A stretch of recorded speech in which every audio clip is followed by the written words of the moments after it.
Selamat datang kembali teman-teman, Ibu Bapak peserta seminar akbar sinergi stakeholder dalam mewujudkan olahraga Indonesia bebas doping yang diselenggarakan oleh IADO. Kita akan memasuki sesi berikutnya.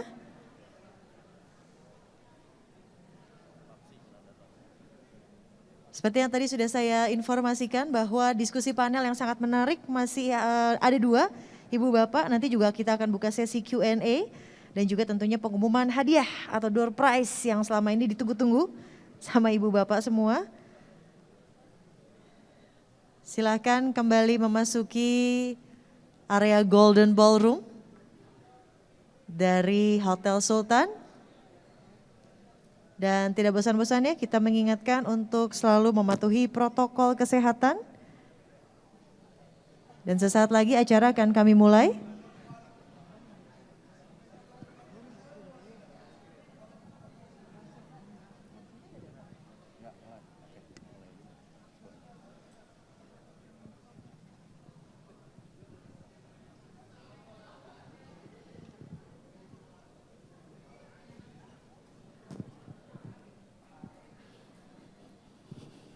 Sudah makan siang, sudah melakukan ibadah, sudah segar sekali.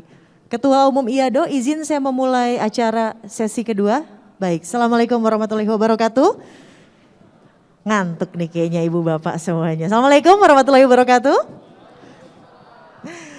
Terima kasih, salam olahraga.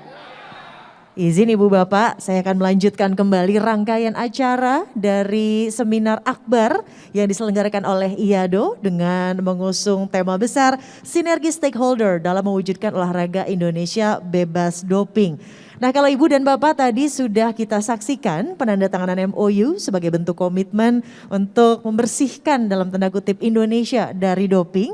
Berikutnya kembali saya mengundang Ketua Umum IADO Bapak Gatot S. Dewa Broto untuk ke atas panggung. Ini ada yang ketinggalan satu Pak, karena tadi pagi ada giat melepas para atletnya untuk berkompetisi. Pak Gatot terlebih dahulu, silahkan Pak Gatot. Dan berikutnya saya mengundang pimpinan Perkumpulan Angkat Besi seluruh Indonesia untuk juga bergabung ke atas panggung. Sukses ya Pak, tadi pagi baru saja melepas para atletnya untuk berkompetisi.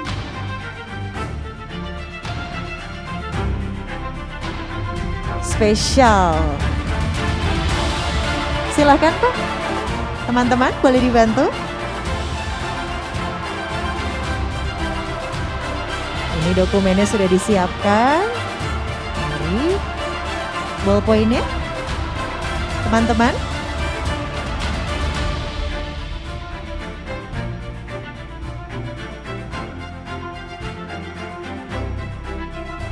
Maaf Pak Gatot, izin. Pulpennya.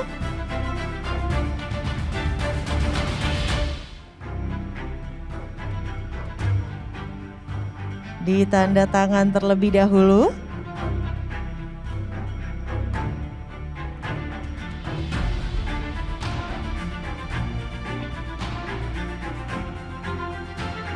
Oh, detail sekali. Silakan ditanda tangan sebagai bentuk perwujudan komitmen mendukung Indonesia bebas doping. Tertanda tertanggal hari ini apa? Kita lihat bersama Ibu Bapak.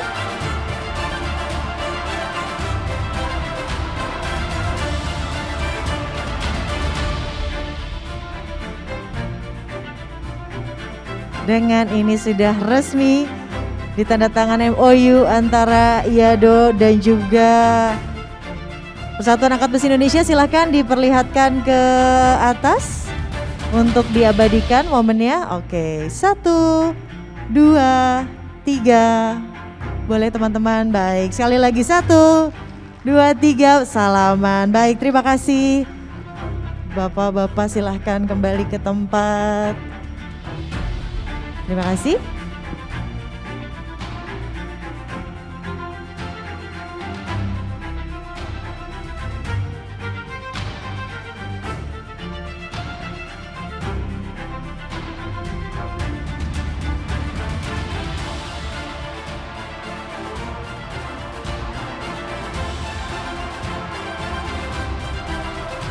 Baik, Ibu dan Bapak, kita akan memasuki sesi diskusi panel yang pertama di siang hari ini.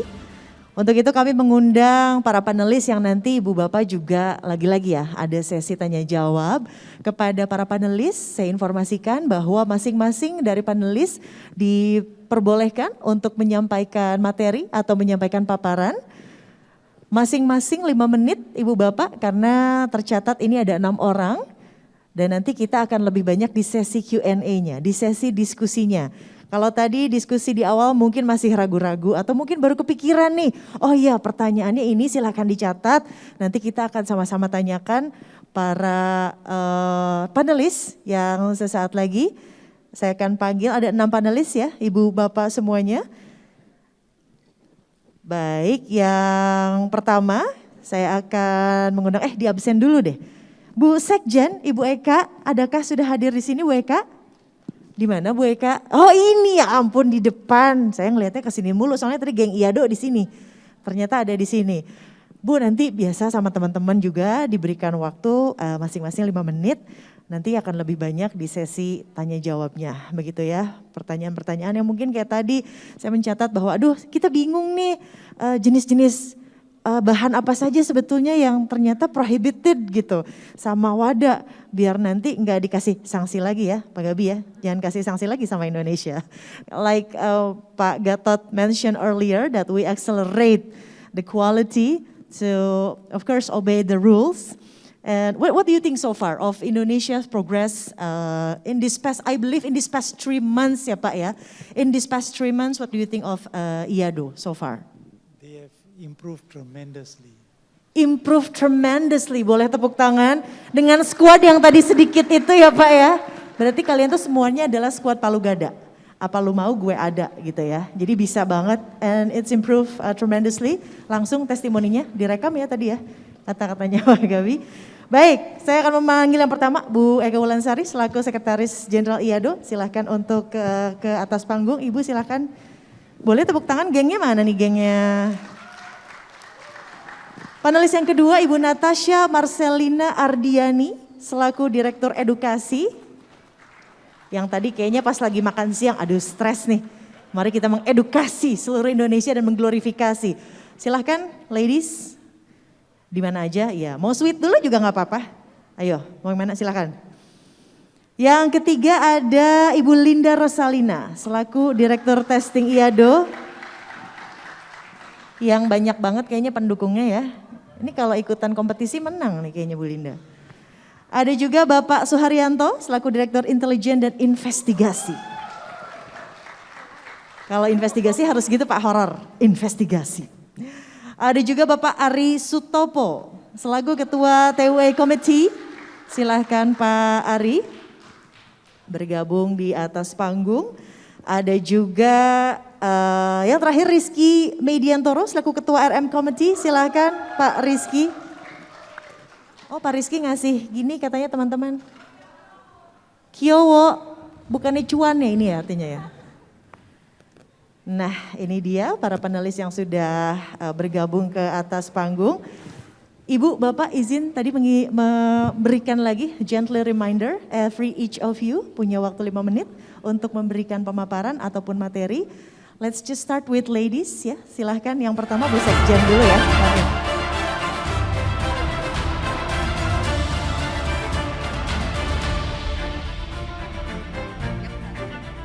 Presentasi yang pertama. Assalamualaikum warahmatullahi wabarakatuh, terima kasih Mbak Widya. Pertama kami perkenalkan dulu, kalau tidak kenal maka tidak sayang. Perkenalkan, saya biasa dipanggil Dr. Wulan. Ini adalah rekan-rekan saya satu tim, ada Ibu Linda, Direktur Testing, ada Ibu Natasha tadi dipanggil Direktur Edukasi, kemudian ada Bapak Suharyanto, tapi saya biasa panggil Pak Haryo dari Direktur Investigasi, kemudian ada ini yang menjebloskan saya sebetulnya ke dunia doping, Dr. Ari. Jadi beliau sekarang adalah Ketua Komite TUE. Kemudian ada Mas Rizky, ya, yang Kiwoyo gitu kan, oke, Kiwoyo gitu. Itu Ketua Komite Result Management. Oke. Mungkin di sini kami hanya sedikit mempresentasikan tentang skup dari pekerjaan kami. Oke. Oke. Slide pertama.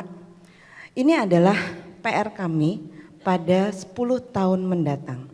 Pada tahun 2002 yang kami lakukan adalah terutama memperkuat dari organisasi dari IADO itu sendiri, kemudian menerapkan apa yang menjadi aturan internasional ke dalam di Indonesia ini.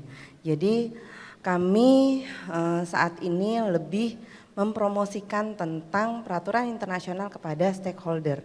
Alhamdulillah di sini banyak yang datang dari stakeholder, baik dari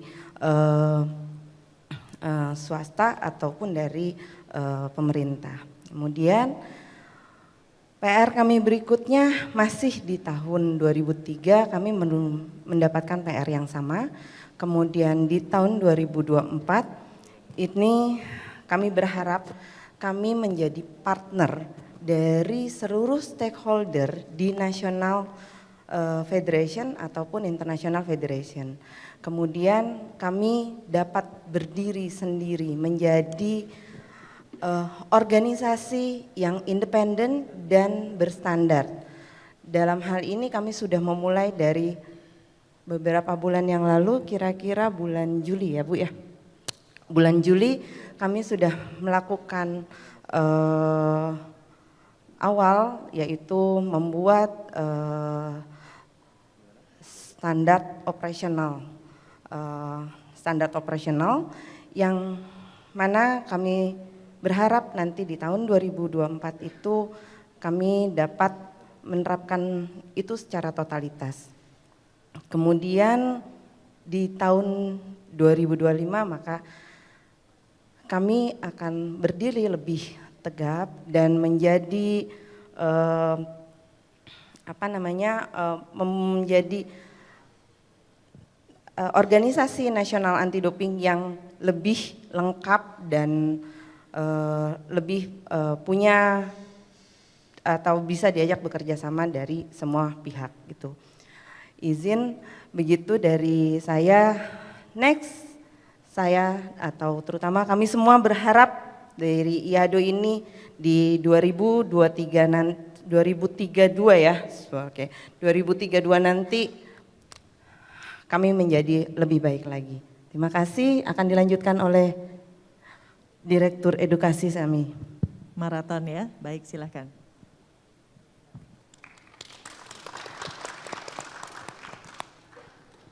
Langsung. Baik, mohon izin Bapak Ibu semuanya. Assalamualaikum warahmatullahi wabarakatuh. Shalom, salam sejahtera semuanya. Izin dari Honorable Mr. Perumal, Mr. Gobi, Pak Gatot dan juga semuanya. Perkenalkan saya Natasha Marcelina Ardiani, biasa dipanggil Natasha dan saya menjadi di sini di IADO sebagai Direktur Edukasi. Perjalanan sedikit, mungkin tadi Dr. Wulan juga menyampaikan tak kenal maka tak sayang, saya juga izin memperkenalkan diri sedikit.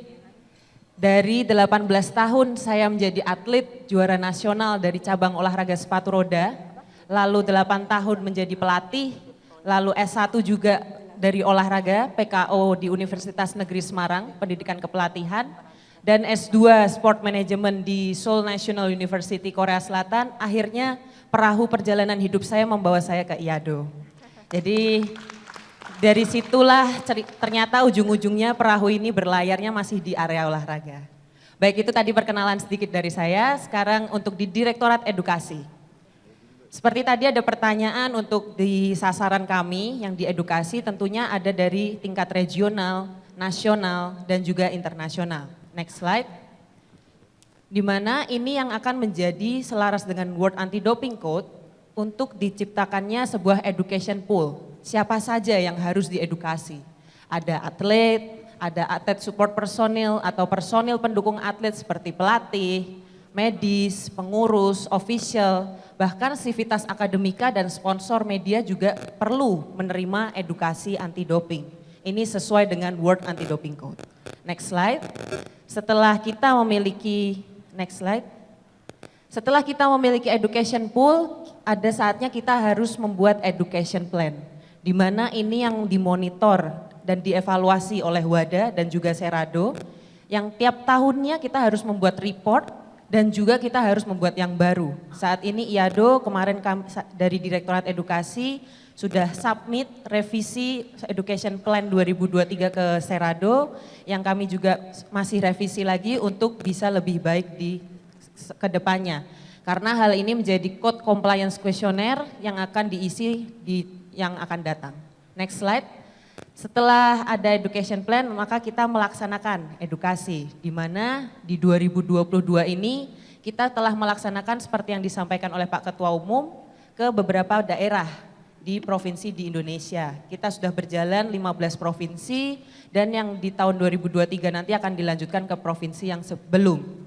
Di tahun 2022 secara virtual maupun in person, atlet sebanyak 1.082 orang sudah menerima edukasi. Lalu 789 orang dari ASP atau personil pendukung atlet dan juga 358 orang lainnya seperti dari Sivitas Akademika, administrasi dan sebagainya. Next slide. Di tahun 2023 kami juga berencana melanjutkan edukasi ke provinsi-provinsi selanjutnya di Indonesia, ke penjuru tanah air, lalu juga dalam rangka persiapan SEA Games dan Asian Games juga akan dilakukan edukasi kepada pelatnas, lalu juga akan melaksanakan sosialisasi dan edukasi ke Sivitas Akademika khususnya di FIK atau Fakultas Ilmu Keolahragaan, di mana yang akan menjadi sasaran selanjutnya itu mencetak edukator di Indonesia. Jadi edukator ini akan terbagi rata di Nusantara sehingga akan lebih meningkatkan efisien dalam edukasi anti doping di tanah air. Selanjutnya juga kegiatan outreach atau kampanye anti doping yang seperti ada di depan Bapak Ibu bisa tadi sudah beberapa ikut mengerjakan playthrough quiz dan di situ muncullah awareness atau mulai mengetahui tentang edukasi sederhana melalui quiz dari WADA.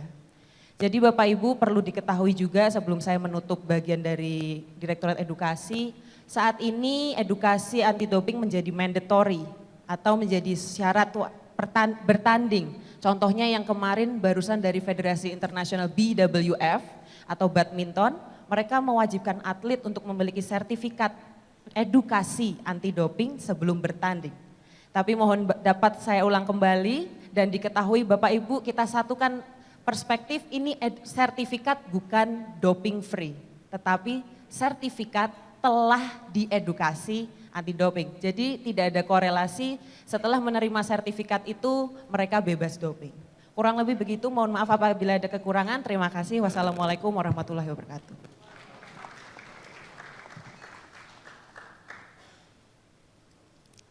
Lanjut, slide berikutnya. Lanjut, Direktur.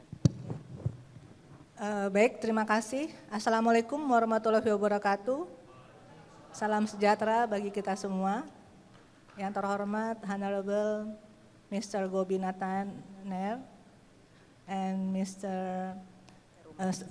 Perumal dan Bapak Ibu sekalian yang kami hormati.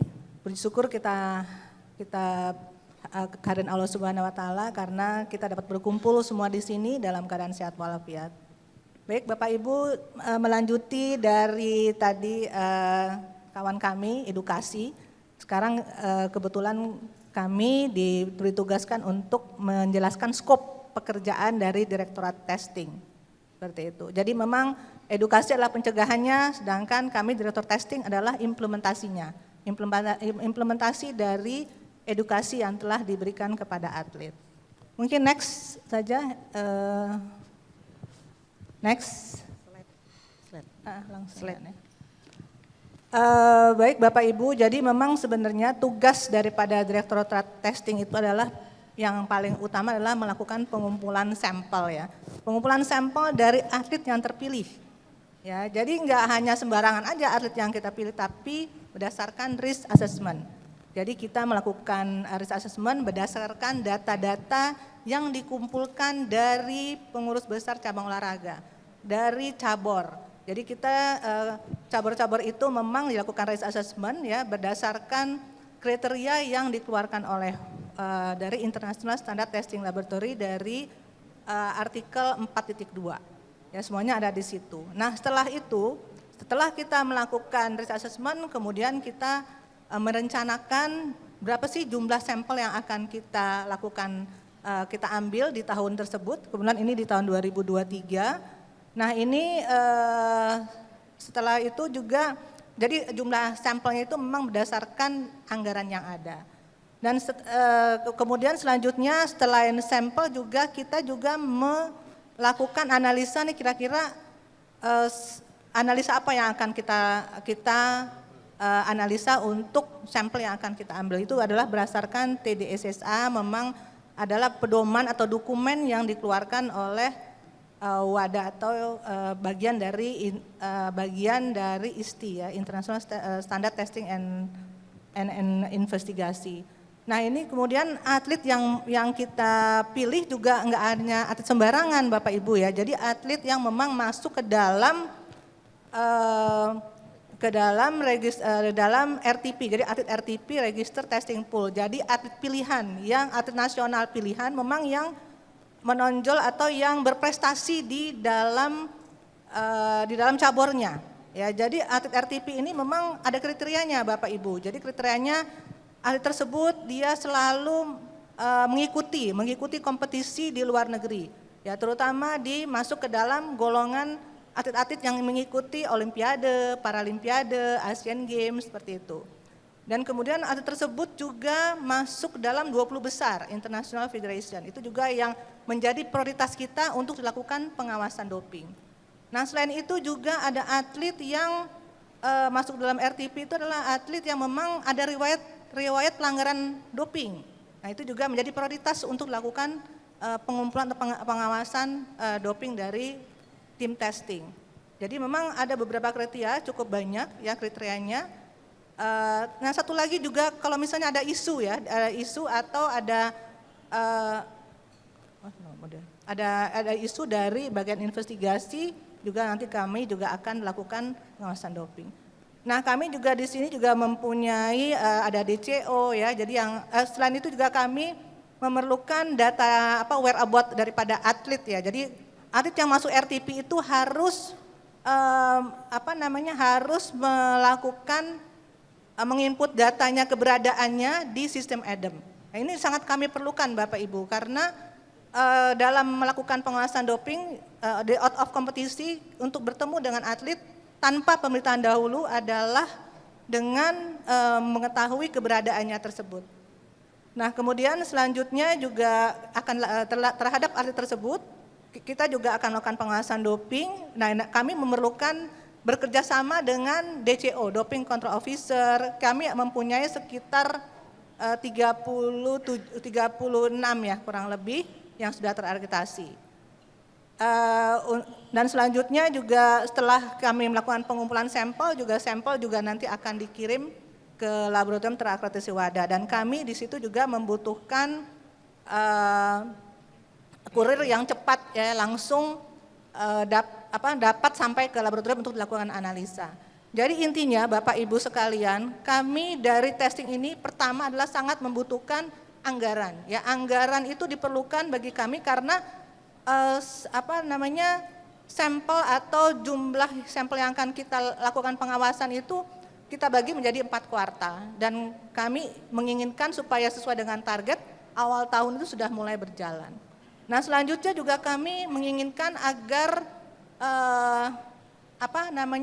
kami menginginkan agar teman-teman daripada atlet itu aware untuk mengisi keberadaannya di dalam sistem EDEMS karena ini sangat penting bagi kami. Nah selain itu juga kami perlu dukungan dari Kemenkes untuk membantu kita membuat surat dukungan untuk pengalihan material ke luar negeri karena material yang dikirim ke luar negeri itu harus ada persetujuan dari Kemenkes karena tujuannya supaya tidak terjadi disalahgunakan. Nah selain itu juga kami juga memerlukan laboratorium terakreditasi WADA karena selama ini kami hanya di Indonesia belum punya ya laboratorium terakreditasi WADA, jadi kami harus mengirimkan sampel tersebut ke laboratorium yang terdekat, yaitu laboratorium yang ada di Bangkok. Nah, selain itu juga kami juga membutuhkan kerjasama atau kurir yang dengan cepat mengirimkan sampelnya sehingga sampel tersebut dapat diterima di laboratorium tepat waktu. Demikianlah Bapak Ibu sekalian, kebetulan udah lebih materi saya karena waktu cuma 5 menit, tadi saya juga bingung gimana caranya dalam waktu 5 menit harus menjelaskan semuanya. Mungkin lebih kurangnya kami mohon maaf, nanti kalau misalnya memang ada pertanyaan silahkan. Wassalamualaikum warahmatullahi wabarakatuh.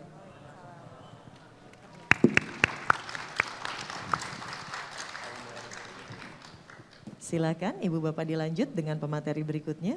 Terima kasih, dari tadi duduk terus agak capek. Honorable Mr. Paramal, Mr.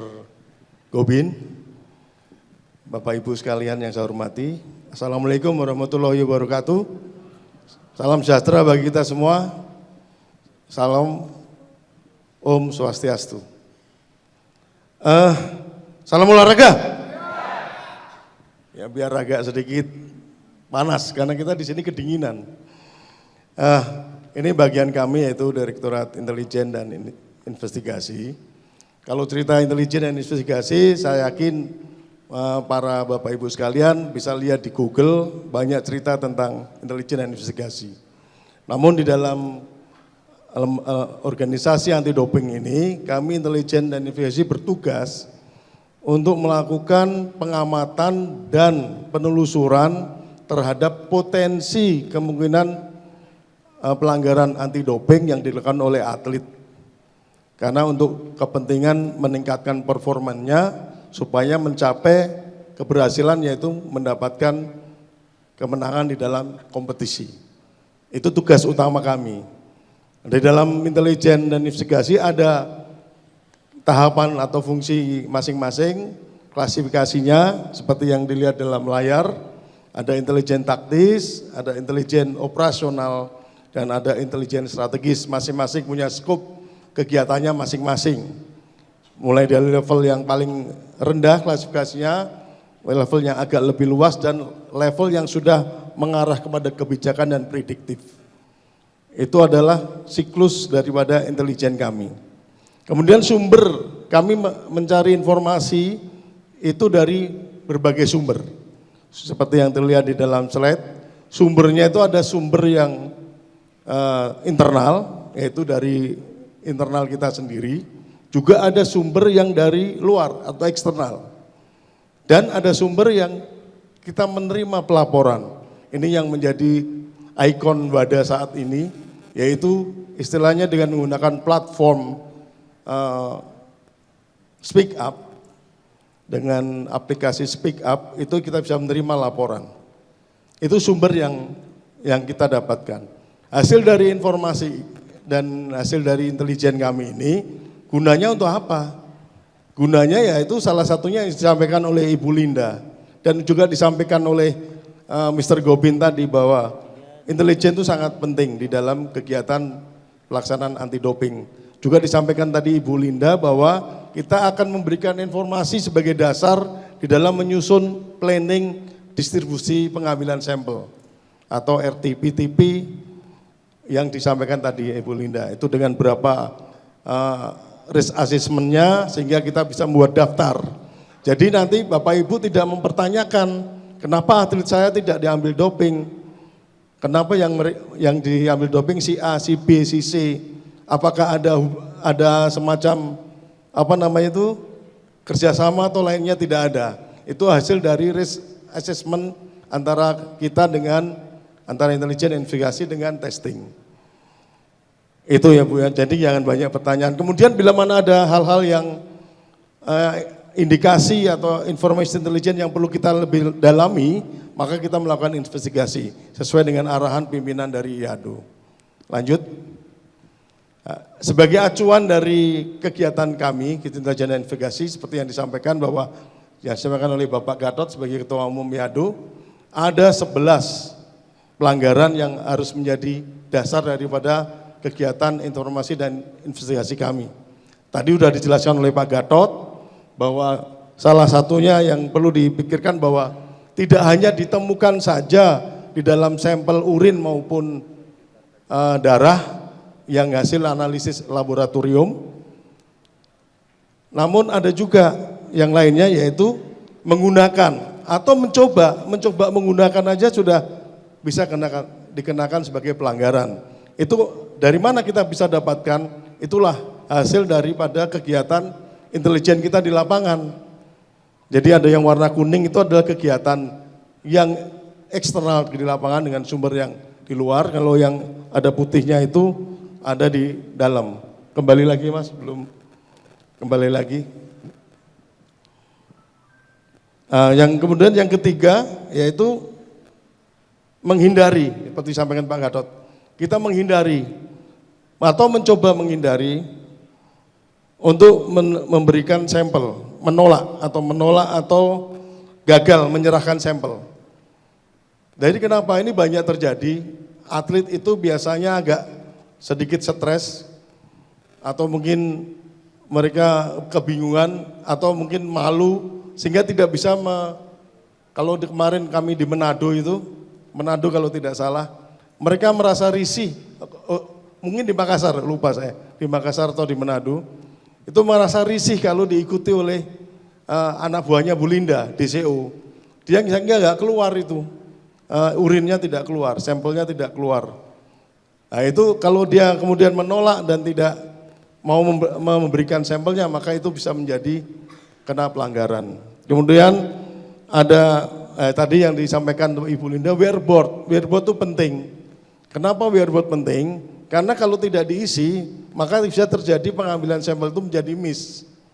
Sehingga akhirnya bisa terkena pelanggaran. Kemudian merusak, jadi ada indikasi ini pun hasil dari kita di lapangan, baik itu kerjasama atau laporan dari DCO, itu merusak, berarti dia merusak alat daripada kontrol dopingnya, dirusak.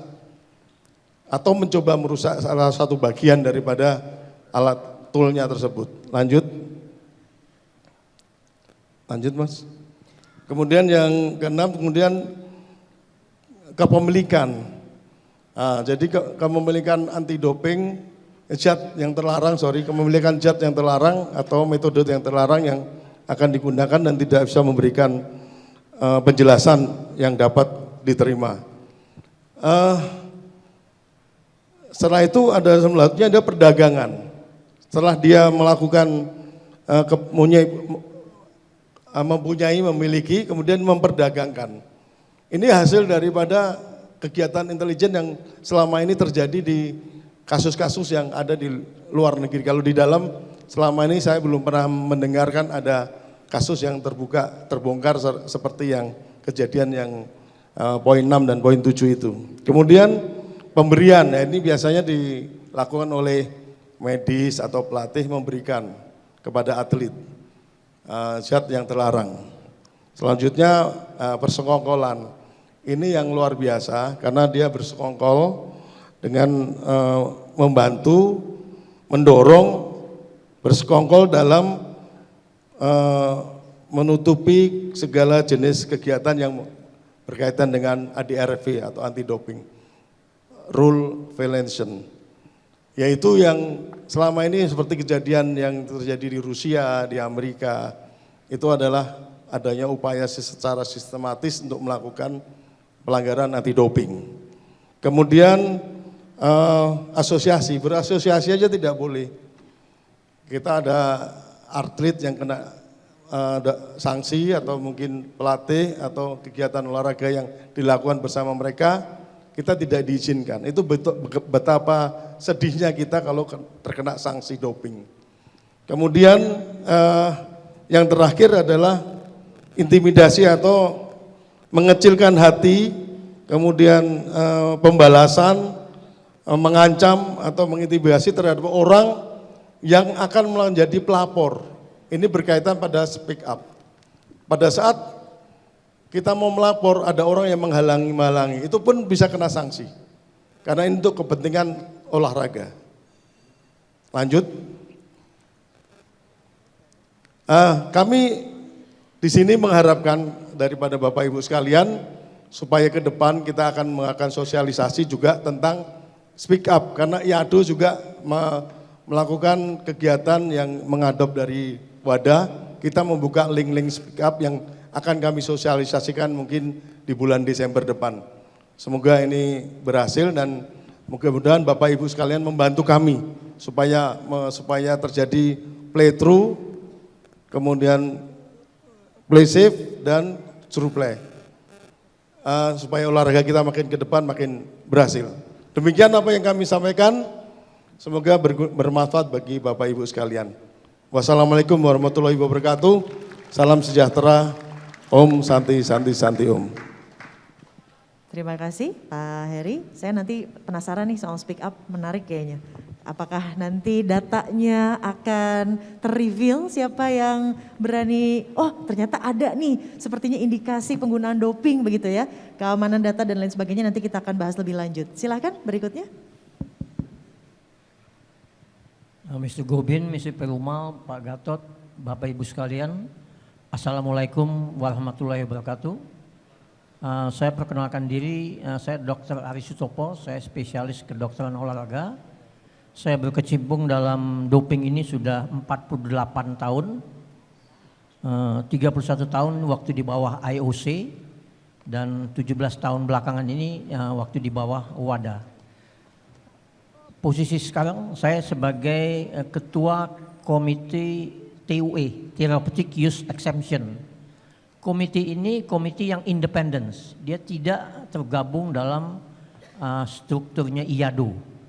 Jadi kami bersama dengan Komite Result Management sifatnya independence. Selanjutnya istilah Therapeutic Use Exemption ini artinya pembebasan penggunaan terapi. Jadi kadang-kadang atlet kita manusia juga dia bisa sakit. Kalau dia sakit dia diperiksa dokter, dikasih obat oleh dokter, tapi obatnya itu termasuk di dalam obat terlarang atau prohibited list, dia tetap boleh pakai asal mengajukan formulir atau aplikasi TUE kepada komite TUE melalui IADO. Tapi ini jangan salah loket nih, kadang-kadang Anda bisa mengirimkan permohonan TUE ini, aplikasi TUE ini kalau atlet Anda atlet nasional. Tapi kalau atlet internasional atau atlet yang ingin mengikuti event internasional, Anda harus ajukan aplikasi TUE-nya ini kepada International Federation-nya atau kepada Major Event Organization-nya. Jadi kalau Anda misalnya mau pergi ke SEA Games di Kamboja, Anda kalau mau mengajukan aplikasi TUE yang mesti pergi ke International Federation-nya atau ke Major Event Organization-nya. Jadi tidak bisa ke IADO untuk diteruskan ke komite TUE. Ya. Kita hanya menangani aplikasi TUE untuk atlet-atlet nasional. Karena bisa juga Anda ajukan ke kami kalau Anda ingin ikut event internasional, tapi kadang-kadang garansi TUE dari kita bisa ditolak. Jadi International Federation atau Major Event Organization bisa menolak persetujuan TUE dari kita. Ibu bapak sekalian, penggunaan ini ada di dalam aturan dari WADA. Ya, mungkin kalau saya bacakan ini aturan dari WADA, Therapeutic Use Exemption dalam International Standard itu dalam artikel 4. Dikatakan the presence of prohibited substance or its metabolite or marker and or the use of attempted use, positioning administration, attempted administration of prohibited substance or prohibited method. Ya, metode nih kadang-kadang atlet kita lupa metode, misalnya infus yang berlebihan juga dilarang itu. Ini masuk dalam prohibited method, shall not be consider an anti-doping violation. Jadi tidak dianggap pelanggaran. Ya, kalau Anda pakai ini obat-obat dalam prohibited tidak dianggap pelanggaran if it is consistent with the provision of TUE granted. Jadi ada jaminannya. Ada TUE granted is according with the international standard for therapeutic use exemption. Nah ini yang dimaksud dengan TUE. Nah Ibu Bapak kalau mau mengajukan TUE ini mesti diisi oleh atlet dan dokter. Ini masalahnya di Indonesia ini kadang-kadang dokternya juga nggak ngerti how to fill the TUE application. Itu udah ada form standar dari wadah yang harus diisi. Dan banyak teman-teman sejawat kami ini, terutama yang di daerah, yang di kota besar pun kadang-kadang nggak ngerti isi TUE-nya bagaimana. Karena kalau Bapak, para dokter atau atlet mengirim TUE ke IADO dan form isian itu nggak lengkap atau salah isi dibalikin lagi. Jadi akhirnya bolak-balik tuh. Kenapa bolak-balik? Karena dokternya tidak memahami bagaimana mengisi form TUE. Jadi nanti tanggal 10 Desember nih IADO bekerjasama dengan PP Kori akan bikin webinar cara mengisi TUE yang benar bagi dokter-dokter olahraga di seluruh Indonesia. Mungkin teman-teman sejawat dari top organisasi atau KONI provinsi bisa memanfaatkan tanggal 10 Desember kita melakukan webinar bagaimana mengisi TUE. Setelah Anda kirim ke IADO itu kalau udah lengkap IADO akan mengirim ke kita, ke komite TUE. Kita akan pelajari itu aplikasinya. Apakah memenuhi syarat untuk di granted atau kita tolak. Ya. Kalau kita lihat oke, ini benar atletnya sakit begini. Misalnya dia diinfus karena dehidrasi akibat diare berat segala macam, kita granted. Artinya dia melaksanakan infus itu tidak melanggar ketentuan doping. Atau dia pakai obat misalnya bengek asma, dia pakai obat yang termasuk dalam daftar, tapi kita lihat betul dia asma, dia pakai ini betul, dosisnya betul, kita granted. Ini boleh dipakai. Dan itu kalau ada temuan dari bidang testing ke lab, itu di back sama itu dianggap bukan pelanggaran. Dan Anda kalau masukkan ke kami punya kesempatan 21 hari untuk mempelajari dan menjawab apakah ini kita terima atau kita tolak. Ya. Nanti kalau kita tolak, Anda bisa naik banding lah, ada mekanisme bandingnya. Ya. Jadi itu gambaran sedikit mengenai TUE. Terima kasih atas perhatiannya. Wassalamualaikum warahmatullahi wabarakatuh. Waalaikumsalam warahmatullahi wabarakatuh. Udah benar tuh Dok, harus ada webinar khusus ya.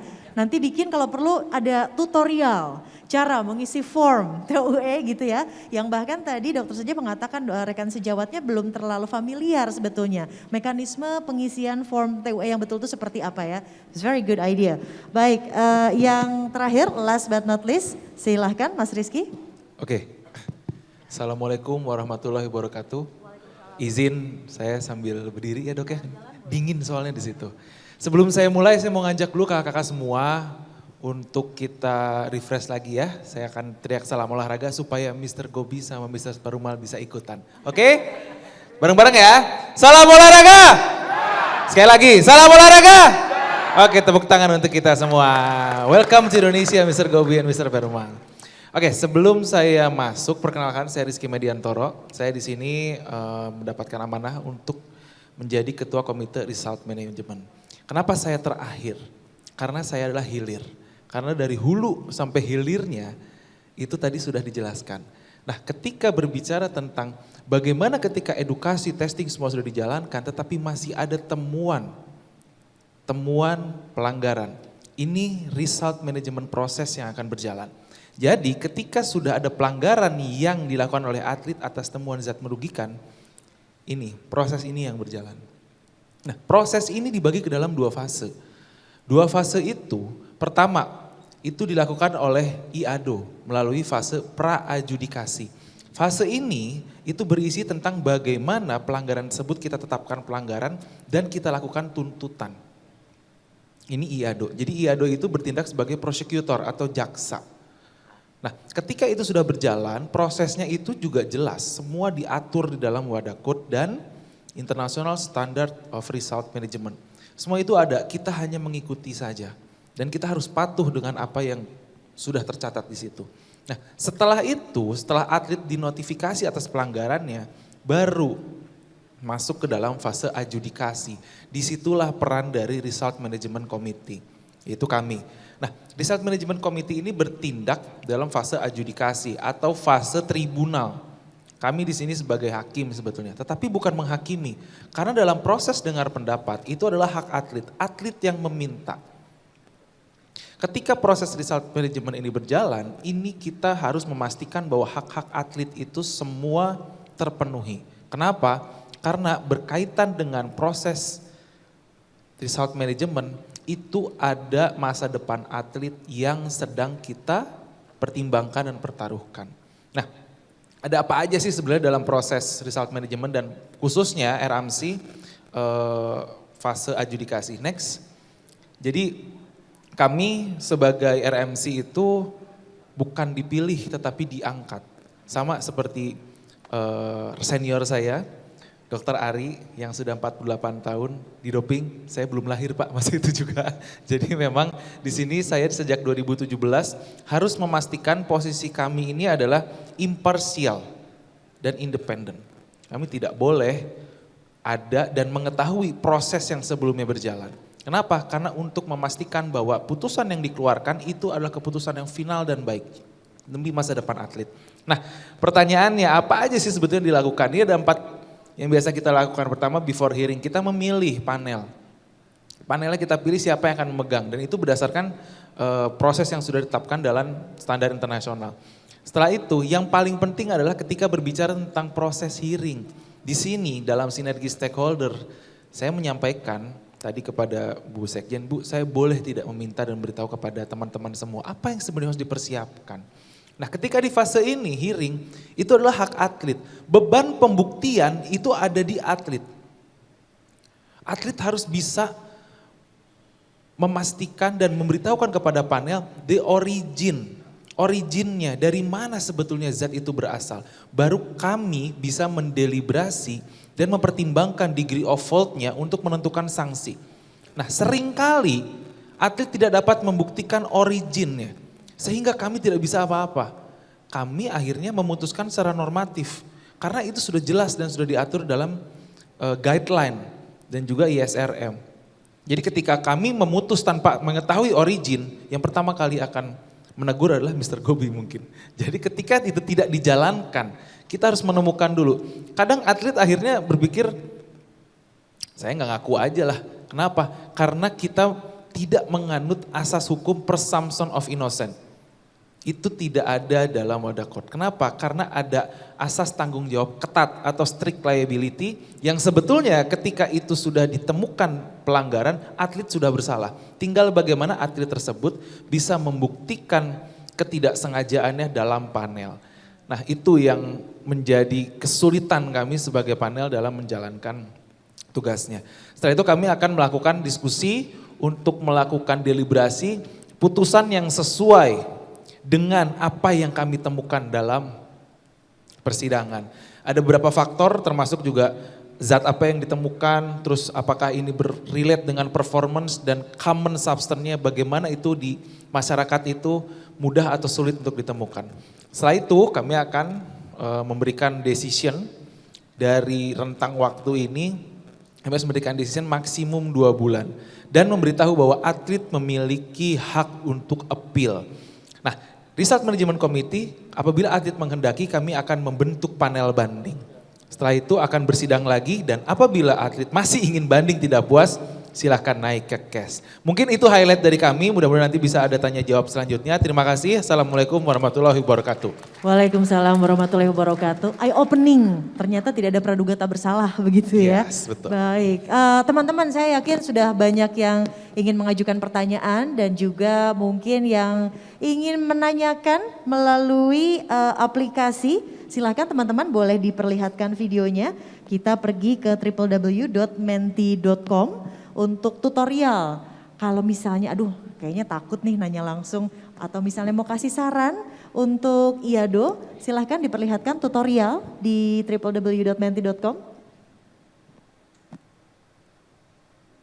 Ya silahkan pergi ke www.menti.com untuk menuliskan pertanyaan ataupun saran. Dan tentunya saya tetap membuka di floor saat ini. Siapa yang ingin memberikan saran, yang ingin menanyakan pertanyaan-pertanyaan yang terkait pemaparan yang sudah kita dengarkan dari IADO Geng. Saya menyebutnya IADO Geng. Silahkan Ibu Bapak, baik boleh dibantu teman-teman di meja tengah. Ya. Boleh dibantu mic-nya, boleh dibantu. Di sebelah ini, tengah. Karena ini berkaitan dengan olahraga, yuk lari yuk, bisa yuk. Iya.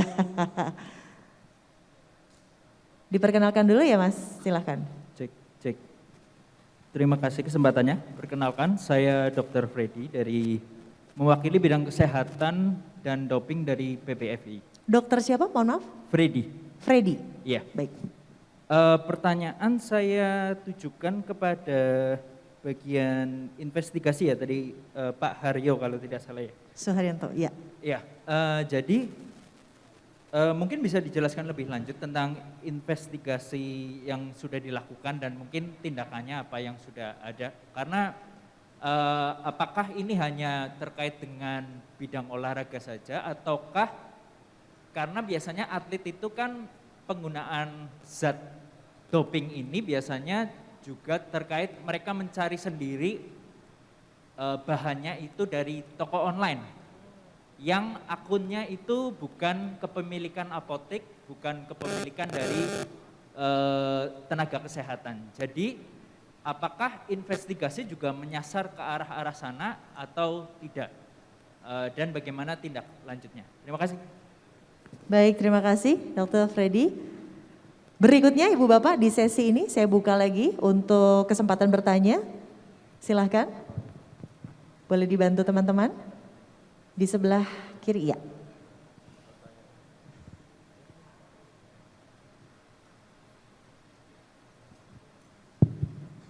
Terima kasih. Saya Herson dari Gorontalo.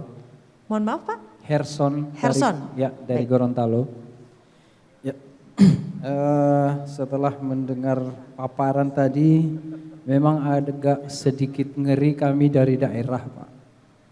Apalagi tadi juga Pak Dr. Sutopo mengatakan bahwa belum semua dokter juga memahami ini, sehingga apalagi kami yang dari daerah. Terus terang, di daerah itu, khususnya daerah kami di Gorontalo, kami belum mempunyai satu orang pun dokter yang khusus olahraga, Pak. Kebanyakan dokter umum, tidak ada spesialis kesehatan olahraga. Sehingga memang agak sulit, sehingga kami menyarankan agar ada sosialisasi ke daerah-daerah tentang hal ini. Karena kami pernah waktu menghadapi PON 2021, waktu masih Ladi Pak, kami pernah diundang untuk mengikuti acara seperti ini dan diberikan buku yang berisi prohibited list.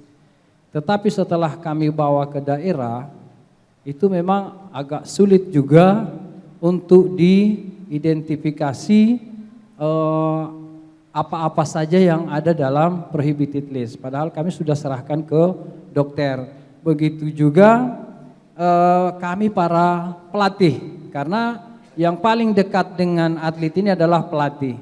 Dan kesalahan-kesalahan yang mengakibatkan doping, walaupun alhamdulillah sampai dengan saat ini belum ada atlet Gorontalo yang kena doping, tetapi dengan prohibited list yang begitu banyak, unsur ketidaksengajaan akibat ketidaktahuan itu sangat memungkinkan untuk atlet kami terkena doping seperti tadi. Walaupun tadi ada penjelasan bahwa bisa mengajukan TUE sebelum menggunakan obat-obat tertentu. Misalnya yang mengandung kortikosteroid. Biasanya para atlet ini ketika ada peradangan, ya dokter yang mungkin tidak memahami apa yang menjadi prohibited list dalam doping ini, ya akibatnya dia sembarang memberikan obat. Ini juga yang kami khawatirkan.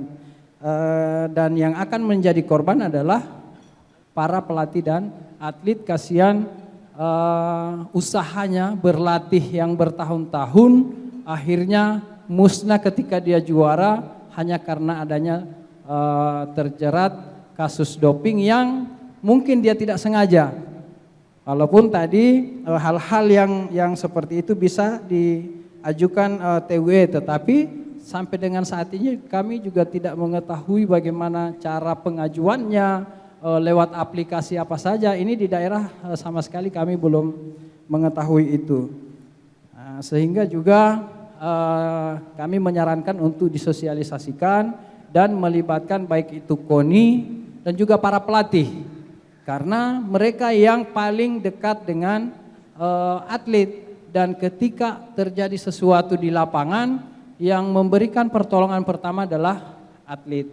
Baik dia flu atau terjadi cedera, ada injury dan mungkin ada peradangan, ya bisa saja para pelatih itu langsung memberikan obat tanpa ada konsultasi. Sehingga ini kami sangat berharap ini bisa ada sosialisasi, karena jangan sampai ini mengorbankan para atlet dan pelatih yang sudah setengah mati berupaya, apalagi kami yang ada di daerah-daerah yang baru, Pak. Saya kira ini demikian. Terima kasih. Baik, terima kasih Pak Herson dari Gorontalo. Kita menjawab pertanyaan dulu dari Dr. Freddy terkait investigasi. Katanya banyak ingredients begitu yang sebetulnya dilarang, tapi tetap dicari melalui online begitu ya, dan tidak registered, officially registered oleh BPOM misalnya, ataupun tenaga kesehatan yang memang sudah memiliki sertifikasi. Silahkan, siapa yang mau menjawab? Pak Hari, mangga. Terima kasih. Dokter Freddy, kayaknya kita pernah jumpa. Pertanyaan pertama, apa yang sudah pernah dilakukan oleh Direktorat Intelijen dan Investigasi dalam melakukan tugasnya? Mungkin itu kalau nggak salah. Baru kedua, selama ini banyak atlet yang membeli obat-obatan secara online. Yang pertama saya jawab bahwa kalau kegiatan intelijen dan investigasi itu biasanya tidak dipublikasikan, karena itu adalah apa istilahnya, secret ya, rahasia, sangat rahasia. Sehingga kalau apa yang sudah kami lakukan itu yang kami konsumsinya buat laporan untuk pimpinan, ketua umum. Jadi kalau Dr. Freddy nanya nanti ke ketua umum aja, bukan melempar tugas. Nah, tapi kami secara kontinu membuat atau melakukan pengamatan dan mencari informasi dari sumber-sumber yang kami sampaikan tadi. Dan yang kedua, kami berharap dari Dr. Freddy dan rekan-rekan yang lain, seperti informasi yang disampaikan oleh Dr. Freddy itu sangat berharga buat kami. Karena itulah kami rencana akan membuat mensosialisasikan tentang speak up. Itu salah satunya ingin mendorong para rekan-rekan atlet, official maupun pelatih, serta medis untuk memberikan atau melaporkan informasi-informasi yang sangat berguna buat kami untuk kami lakukan investigasi di lapangan. Sehingga kami bisa menemukan hal-hal yang memang sebetulnya itu tidak atau potensial terhadap pelanggaran. Sehingga kita bisa melakukan preventif, sehingga tidak muncul menjadi hal-hal yang tidak kita harapkan. Mungkin pertanyaan saya agak kurang memuaskan Dr. Freddy, namun bila mana Dr. Freddy pengen lebih jauh, kami bisa komunikasi, Dok. Terima kasih. Terima kasih Pak Suharyanto. Baik, yang pertanyaan dari Pak Harrison, minimnya dokter spesialis dan lain sebagainya, silakan. Siap. Terima kasih Pak Herson atas pertanyaannya, dan saya rasa itu bentuk permintaan dari kami untuk ke provinsi, ya. Karena memang ini adalah menjadi, boleh saya berdiri ya? Dingin. Boleh banget Bu, boleh dingin memang. Tadi saya lihat tuh Pak Gobi juga udah gini-gini, so cold, I'm really sorry. Izin berdiri. Jadi gini Pak Herson, jadi memang PR kami ke depan masih ada sekitar 19 provinsi untuk diedukasi.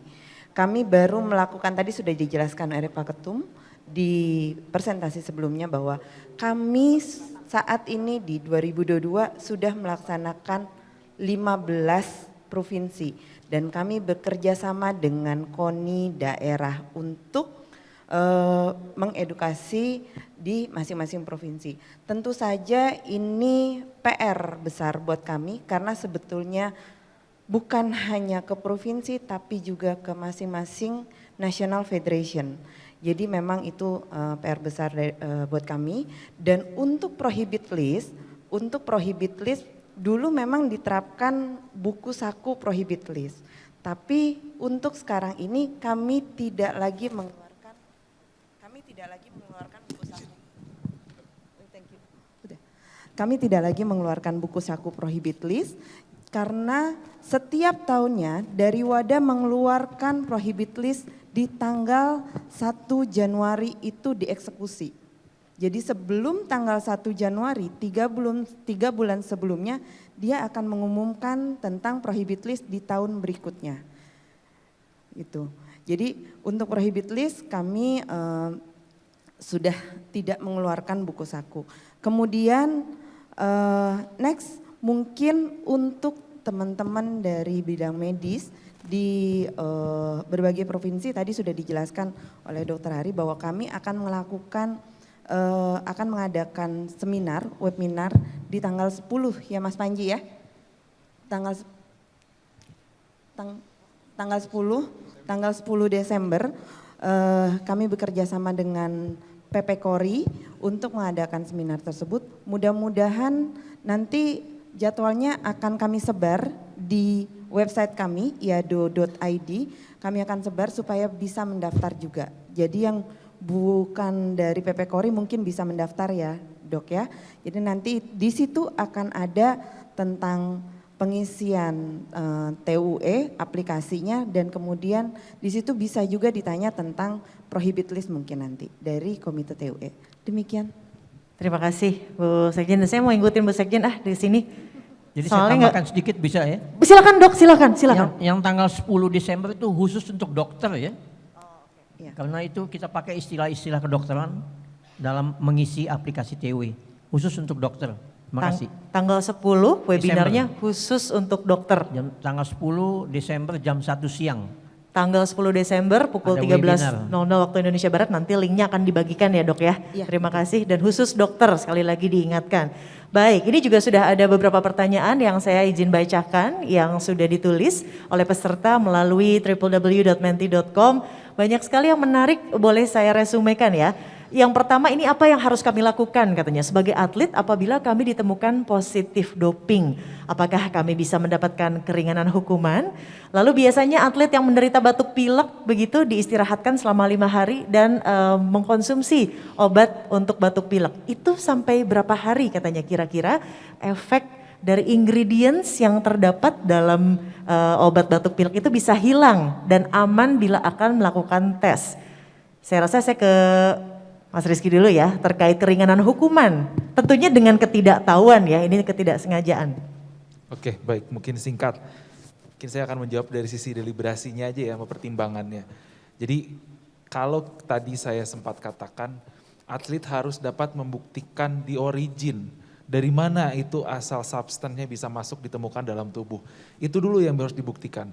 Kedua, ketika kami akan menilai adakah kesengajaan atau tidak, itu bagaimana kita melihat bahwa atlet ini harus memenuhi beberapa unsur-unsur yang sebetulnya kita pun juga akan tanyakan nanti. Contoh, ketika atlet ini sudah mengetahui ada potensi ini adalah mengandung zat terlarang tetapi masih dikonsumsi, itu termasuk kategori intensional.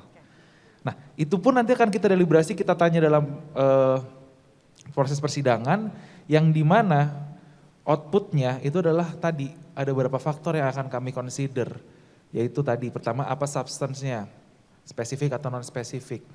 Kedua, seberapa sulit sebetulnya substan itu, zat itu ditemukan atau didapat di masyarakat Indonesia dan seberapa umum. Ketiga, keempat, kelima tadi sudah disebutkan, sehingga ketika tidak sengaja ya buktikan ketidaksengajaannya. Jadi kalau saya suka beranalogi begini, mohon maaf, ketika ketahuan doping itu seperti ketahuan selingkuh. Ya harus membuktikan ketidaksengajaannya dan beban pembuktiannya bukan ada pada kami tetapi pada atlet.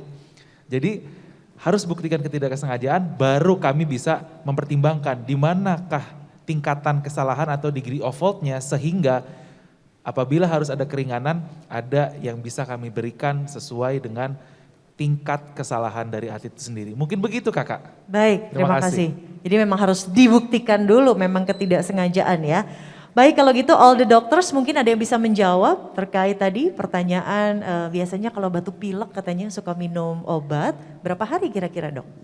Ya jadi mengenai sebaiknya jangan minum obat yang mengandung prohibited list, sebaiknya ya. Jadi preventif itu lebih baik. Tapi kalau dia udah minum, ini masalah timbul. Karena istilah kita wash period, jadi pencuciannya ini sangat tergantung individual. Jadi bagaimana dia proses mengunyahnya berapa lama, proses menelannya berapa lama, proses pencernaannya berapa lama, absorpsinya berapa lama, masuk ke sirkulasinya berapa lama, sampai ke ginjal baru dikeluarkan. Ini sangat individual. Kita nggak bisa bilang ini 1 hari, 2 hari atau 3 hari. Belum lagi kita lihat komponennya itu, dia larut dalam air atau dalam lemak. Kalau dia larut dalam lemak lebih lama lagi. Ya, jadi saya nggak berani bilang kalau saya baca di situ pseudo dia minum, kemungkinan pseudoephedrine itu berapa lama dalam tubuhnya saya nggak bisa bilang. Tapi WADA pernah mengeluarkan waktu saya ikut dalam webinar TUE, wash period untuk kortikosteroid. Itu ada. Ada yang 3 bulan, ada yang 2 minggu, macam-macam. Tergantung jenis kortikosteroid. Tapi di luar konten kortikosteroid belum ada. Jadi saya nggak ini bilang kalau dia pseudoephedrine berapa lama dok. Itu tergantung sangat individu. Saran saya yaitu jangan sampai masuk. Jadi mesti ada memang edukasi kepada atlet dan dokter dan pelatih. Hati-hati nih obat-obat ini bisa masuk dalam daftar prohibited list. Terima kasih. Baik dok, ini tapi ada pertanyaan lanjutannya. Ketika tadi disebut di prevent saja begitu ya, dicegah saja. Banyak tentunya masyarakat dari Indonesia mengoptimalkan jamu yang memang dikonsider sebagai ingredients yang lebih aman. Betulkah pengambilan keputusan untuk mengkonsumsi jamu, katakanlah untuk mengganti obat antiinflamasi digunakan kunyit misalnya. Selama ini kita punya pengetahuan seperti itu. Aman gak sih dok? Ya jadi selama dia herbal murni itu tidak masuk dalam prohibited list. Bikin sendiri gitu ya dok ya, herbal kunyit, murni ya. Oke. Tapi kalau dia sudah terpapar, ini kadang-kadang istilah terpapar ini yang susah. Ya. Apapun yang Anda makan, kalau dia herbal free doping. Tapi kalau dia sudah dipapar sesuatu, terkontaminasi apapun istilahnya, baik dalam proses produksinya maupun di dalam waktu penjualannya ditambahin segala macam, ini masalah timbul. Kayak tadi atlet Dayung, dia bilang saya minum obat pelangsing, jamu pelangsing. Ya. Kalau dia memang 100% herbal, itu nggak masalah. Tapi kalau you beli udah jadi dalam packing, itu saya nggak tahu.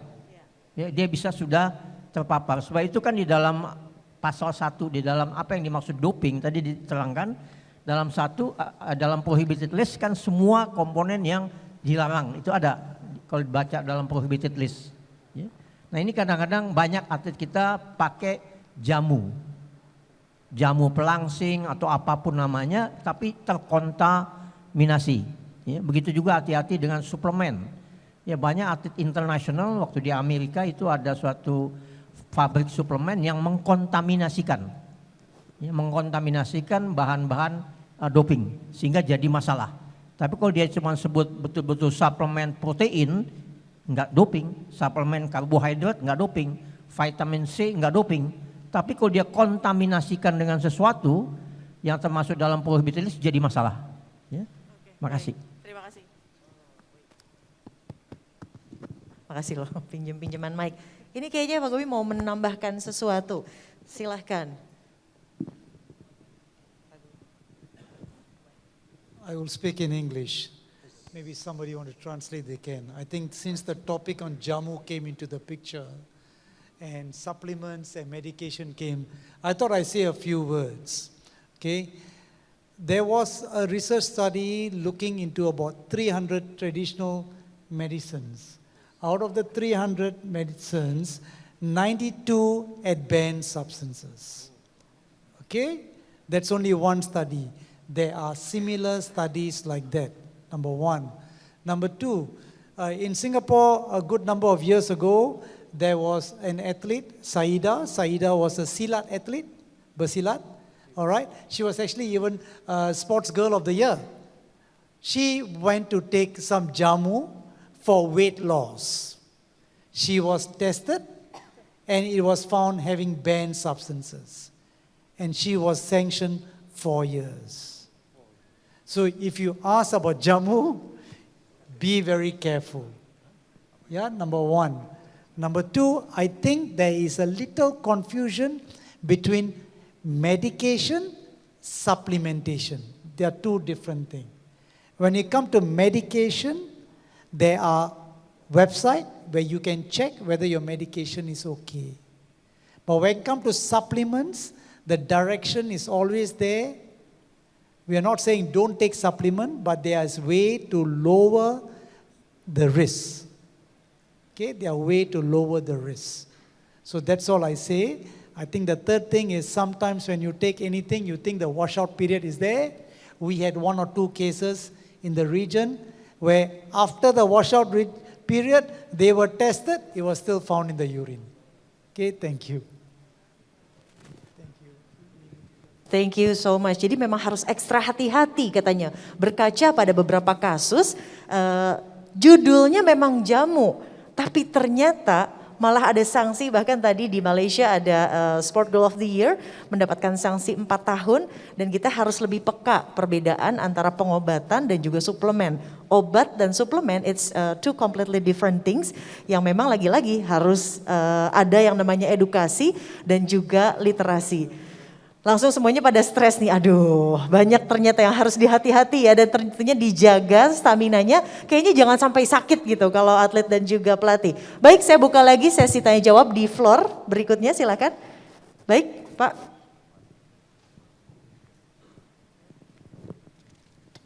Terima kasih. Assalamualaikum warahmatullahi wabarakatuh. Nama saya Dedi Indarto dari Dispora Kalimantan Barat. Ya. Hanya ingin menyampaikan masukan sedikit, Pak.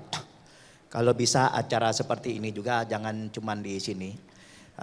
Dari IADO ini kalau bisa buat tim setiap tahun itu ke 34 provinsi, Pak. Jadi terjun langsung ke lapangan, Pak. Karena begini, kalau bisa, Pak. Ya. Karena begini, atlet-atlet internasional ini kan asalnya jadi atlet daerah, Pak. Begitu juga pelatihnya, begitu juga para pengurus dan dokter-dokternya, Pak. Mereka harus sering diedukasi. Kita jangan merasa ini karena biar maksudnya gini, mereka itu mendapat informasi dari sumbernya langsung, Pak. Jangan sampai nanti setelah dia nasional, internasional, dengan kebiasaan mereka itu, mereka mendapat yang sanksi doping gitu, Pak. Demikian, Pak. Assalamualaikum warahmatullahi wabarakatuh. Udah 38 provinsi sekarang ya Pak ya, udah ada pemekaran. Baik, saya mau ke sini. Izin Mbak yang cantik MC, terima kasih banyak. Saya Asni dari Nusa Tenggara Barat, Dispora Nusa Tenggara Barat. Ibu Asni, Ibu MC yang cantik ya, moderator. Terima kasih Pak Yanto, Nusa Tenggara Barat ternyata menjadi prioritas juga dari 15 daerah provinsi yang dikunjungi. Terima kasih Ikatan Anti Doping Indonesia. Ada yang menggelitik dari beberapa teman-teman dari Gorontalo dan teman-teman lainnya tadi beberapa itu Mbak Moderator bahwasannya sosialisasi sudah dilakukan dengan sangat masif. Kemudian saya melirik juga dengan teman Gorontalo tadi. Ada sesuatu yang menggelitik dengan ketidaktahuan. Akibatnya seperti Mbak Indri tadi ya, salah satu atlet Mbak Indri, ini akibat ketidaktahuan sehingga mengakibatkan juga rugi pada diri sendiri, Bu Dr. Wulan. Saya ingin mengetahui Ikatan Anti Doping Indonesia ini hanya sebagai pencari berita tadi atau sampai mana batasannya kita sehingga ketika juga atlet kita kena terhadap seperti ini seperti yang dilakukan oleh Mbak Indri yang ya kebetulan ini Mbak Indri juga dengan ketidaktahuan. Saya khawatir juga di Nusa Tenggara Barat dengan segudang atlet yang berpelatih internasional juga akibat dari ketidaktahuan ini juga terjadi di kami gitu. Apa bentuk semacam langkah awal ya, langkah awal yang dilakukan. Sosialisasi sudah masif nih Bu, ya Bu Dr. Wulan, Pak Yanto kemarin juga di Nusa Tenggara Barat dengan seluruh atlet dan para pendukung atlet juga diundang di hotel berbintang juga yang sudah dilakukan Nusa Tenggara Barat. Tapi saya khawatir akibat ketidaktahuan. Ingin mendapatkan informasi sedikit Mbak Wulan, apa mungkin yang dilakukan IOD sehingga kami juga tidak terkena seperti ngeri juga mendengarnya. Terima kasih Nusa Tenggara Barat. Terima kasih Ibu Asni tersayang. Kalau tugasnya mencari berita, tugas saya biasanya Bu. Kalau IADO luar biasa, sangat besar tanggung jawabnya. Bu Sekjen silakan. Aduh, terima kasih. Terima kasih Ibu atas masukan dan pujiannya tadi. Jadi macam-macam sebetulnya bentuk edukasi kita atau bentuk penyebaran informasi kita. Kalau sudah di edukasi sudah ke daerah ibu, berarti di daerah ibu sudah terpapar dengan yang namanya aplikasi ADELS, ya. ADELS itu adalah sebuah aplikasi yang mengandung banyak pengetahuan modul itu untuk untuk atlet dan penunjang atlet. Mungkin nanti Mbak Natasha akan lebih menjelaskan. Gitu. Jadi sebetulnya pencegahan ini kita mulai dari ya ini tadi, itu adalah wilayahnya si edukasi, kita memberikan informasi dan pengetahuan kepada seluruh masyarakat olahraga. Karena di sini kalau saya lihat, kalau cuman stakeholder, ya hanya di atasnya aja sebagai pemangku kebijakan. Tapi juga kita harus menyeluruh sampai ke bawah, ya. Nah sampai ke bawah ini apa sih yang kami lakukan gitu. Saat ini sejak bulan Agustus ya, Agustus kami itu sudah melakukan edukasi ke 15 provinsi, termasuk tadi provinsi Ibu gitu. Jadi memang ini PR besar buat kami. Kami tidak mungkin menyelesaikan ini dalam waktu 1 tahun.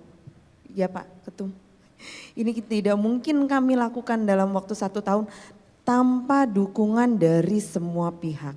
Maka di sini kami memberikan informasi yang sangat jelas apa yang sedang kami lakukan dan apa yang kami kerjakan. Dan apa tujuan kami di tahun-tahun mendatang. Karena memang ini tidak bisa kami selesaikan dalam sekejap mata, dalam satu jentikan jari, ini tidak bisa. Tentu saja ini kami butuh sekali bantuan dari berbagai pihak gitu. Nanti mungkin Mbak Natasha akan menjelaskan gimana Mbak Natasha untuk aplikasi ADELS-nya. Terima kasih Dr. Wulan, Bu Sekjen. Izin mungkin ini sekalian menjawab yang dari Kalimantan Barat, tas juga ada pertanyaan dari Aceh dan berbagai daerah yang mengharap ke sosialisasi dan edukasi seperti ini. Dan mungkin bagi yang sudah pernah menerima takutnya lupa ya Bu ya, siapa tahu mungkin kemarin udah terima terus oh ya ada ini tapi terus takut terlewat lagi informasinya. Mungkin selain tadi saya juga sudah sampaikan bahwa edukasi ini dilakukan secara in person atau face to face seperti ini. Lalu juga bisa melalui virtual atau online. Jadi dari WADA memang ada digital platform resmi yang namanya ADEL yang tadi sudah disampaikan oleh Dr. Wulan. Untuk bisa diakses siapa saja di mana saja melalui website atau download aplikasinya. Memang saat ini perlu diketahui untuk ADEL masih dalam bahasa Inggris. Tapi seperti yang tadi sudah disampaikan Mr. Gobi, kita sudah dalam proses translasi bahasa Indonesia. Jadi untuk menjawab mungkin kedepannya yang sudah pernah terima edukasi juga bisa mengulang edukasi itu yang lebih lengkap dari WADA karena ini juga resmi dan juga bagi yang belum sambil menunggu giliran sosialisasi karena Ibu Sekjen tadi sampaikan juga kita harus bertahap karena sangat banyak agenda kita dan tapi pasti kita akan ke Gorontalo juga Pak izin. Jadi bisa ke aplikasi ADEL tersebut. Begitu kurang lebih. Terima kasih. Baik, terima kasih. Masih banyak sekali kalau kita lihat pertanyaan di belakang. Kenapa saya membuka 2 sesi? Sesi floor langsung di sini dan juga sesi online. Ini datanya akan kami rekam, datanya akan kami simpan dan tentunya menjadi input yang luar biasa untuk kinerja IADO berikutnya. Jadi kenapa kita harus memulai? Saya pikir dalam waktu 3 bulan terakhir, tadi juga Pak Gobi mengatakan bahwa sangat tremendously improving, sudah sangat maju. Tapi ini semua adalah pekerjaan rumah kita semuanya. Tadi ada yang bilang, iya saya khawatir, saya takut. Sama, saya juga mendapatkan diri menjadi atlet sangat ketakutan. Penuh dengan kehati-hatian, aduh takut ini, aduh takut itu. Tapi kalian tidak sendirian, makanya ada IADO. Sama-sama bergandengan tangan. Jadi kalau tadi Pak Gatot bilang, kalau misalnya ragu, tanyakan saja. Langsung bertanya saja karena akan sangat menjawab dan tentunya meminimalisir sanksi-sanksi yang akan nauzubillah min dzalik jangan sampai kena begitu ya kepada para atlet dan juga pelatih. Boleh tepuk tangan untuk The IADO Gangs. Ada Ibu Eka, ada Ibu Natasha, Ibu Linda, Pak Suharyanto, Pak Ari dan juga Pak Rizky. Terima kasih di sesi panel ini. Pertanyaannya ini semuanya kami rekam ya, kami simpan. Sarannya juga terima kasih Ibu Bapak. Berikutnya masih ada sesi lagi, silahkan Ibu Bapak kembali lagi ke tempat. Boleh sekali lagi tepuk tangan kepada All IADO's Gang. Oh tuh di belakang, iya nih saya belum puas jawabannya, iya siap nanti kita tampung dan juga kita jawab dengan kepakaran masing-masing tentunya. Halo Pak speak up ya Pak nanti ya Pak. Saya mau penasaran soal itu tuh. Oke. Baik, wah ini saya langsung dikasih tahu sama panitia hadiah keluarin. Baik kalau gitu kita main kuis sebentar. Handphone saya boleh? Oh iya terima kasih Mas.